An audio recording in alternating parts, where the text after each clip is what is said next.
Hey, what is up, guys? In today's video, we are going to show you how to add transitions on your Streamlabs. Now, transitions are what you do when you go to different scenes.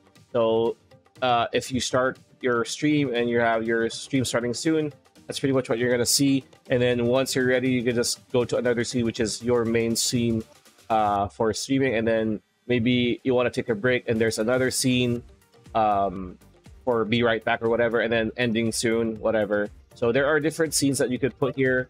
As you can see, I have two, my main one and another one. I made one for an example. So how do you create transitions? So if I click on each here, like for example, this is my starting soon, this black one, for example, starting soon, right? And I want to start my stream now. I just go here.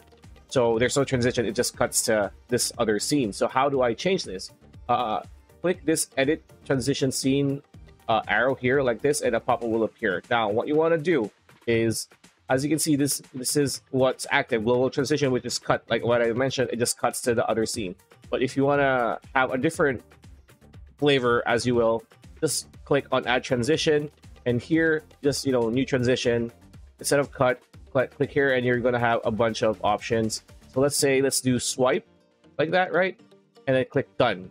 So, and then what you want to do is just click on new transition, which is swipe, and click done. So for example, this is our scene. We click this one, it's gonna have the new transition like so. It swipes to the left, right? And if I go back, it swipes to the left again. So that's how you add transitions to your scenes on Streamlabs. That's pretty much it. That's the video. Hope you liked it. Like, comment, share, subscribe, ring that bell icon. We'll see you on the next one.